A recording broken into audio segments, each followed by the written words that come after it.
Assalamualaikum warahmatullahi wabarakatuh. Dalam kesempatan ini saya akan memberikan sebuah ulasan film yang berjudul Alangkah Lucunya Negeri Ini yang dirilis pada tahun 2010 oleh sutradara Deddy Mizwan. Film ini diperankan oleh artis pemegang penghargaan Piala Citra seperti Slamet Raharjo, Reza Rahardian, Tio Pakusadewo, dan Rina Hasyim.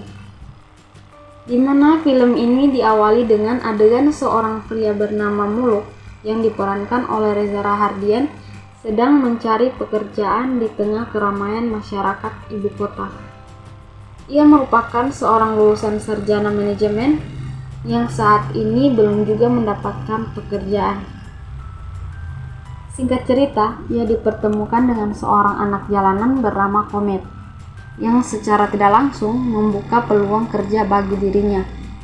Walaupun kerjaan itu sepertinya tidak diharapkan oleh bapaknya, tetapi saat ia belum bicara lebih jelas terkait pekerjaan itu, dia hanya menyampaikan bahwa ia bekerja di bidang pengembangan sumber daya manusia. Lalu Komet membawa Muluk ke markasnya dan memperkenalkan bosnya yang bernama Jarot. Muluk kaget karena di sana banyak anak seusia Komet yang tugasnya mencopet juga.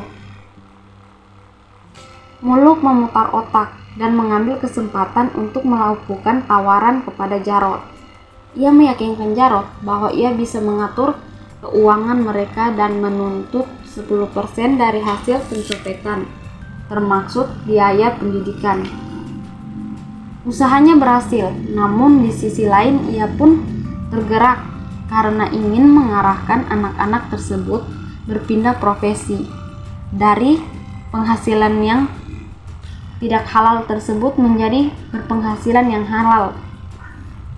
Walaupun sempat ada sedikit penolakan, tetapi akhirnya mereka menuruti dan Jarot pun sangat mendukung tindakan Muluk tersebut. Dengan bantuan dua rekan yang juga sarjana, Muluk berbagi tanggung jawab dan mengajar agama, budi pekerti, dan kewarganegaraan. Tetapi pertanyaan besar, apakah pendidikan diajarkan kepada para anak-anak jalan itu akan berhasil?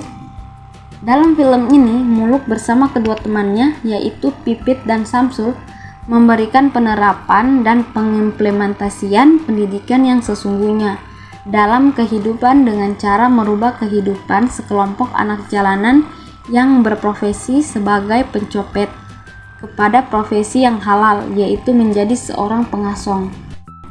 Dan di akhir cerita, ketika Komet dan beberapa orang lainnya tengah berjualan asongan di tengah lalu lalang kendaraan di ibu kota, tiba-tiba mereka dikagetkan oleh kedatangan para polisi Pamong Praja yang melakukan razia.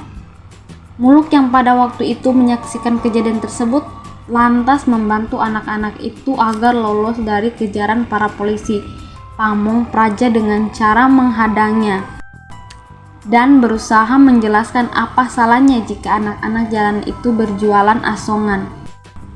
Toh itu adalah pekerjaan yang halal dibanding dengan para petinggi negara yang seakan lupa akan tugas dan kewajibannya. Korupsi di mana-mana. Tak hanya sedikit dari para pejabat negara telah melupakan pasal 34 ayat 1 Undang-Undang 1945 bahwa fakir miskin dan anak-anak terlantar dipelihara oleh negara.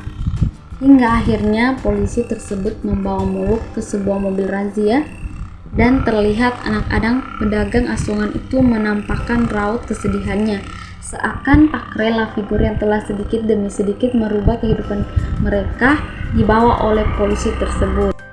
Adapun pesan sosial dan masalah kependudukan yang ada pada film ini, yaitu di mana film ini mengandung kritikan sosial yang mengarah pada isu-isu nasional yang berkaitan dengan keprihatinan dan realitas bangsa Indonesia, mulai dari kemiskinan, pengangguran, anak jalanan, pendidikan, korupsi, yang dikemas dalam sebuah film komedi satir yang tentunya selain memberikan hiburan juga banyak mengandung unsur edukasi dan informasi yang sangat inovatif.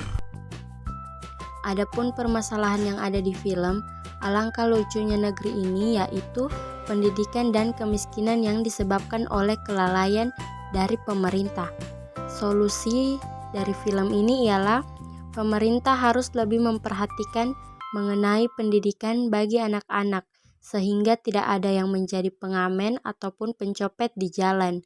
Dan juga pemerintah harus mengurangi kemiskinan yang terjadi di Indonesia. Kelebihan film Alangkah Lucunya Negeri ini ialah film ini sangat bagus karena isi ceritanya sangat sesuai dengan keadaan bangsa Indonesia saat ini, di mana pemerintah kita sangat tidak peduli terhadap keadaan anak-anak jalanan dan masyarakat miskin, sehingga dapat menyadarkan kita akan banyaknya masa yang terjadi di Indonesia, terutama masalah kemiskinan.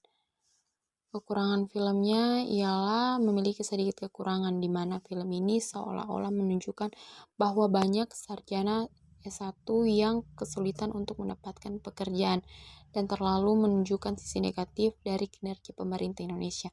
Selain itu, akhir dari film ini juga menggantung.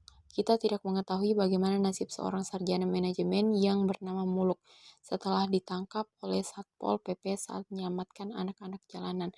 Seolah-olah film ini tidak selesai dan tidak ada akhirnya.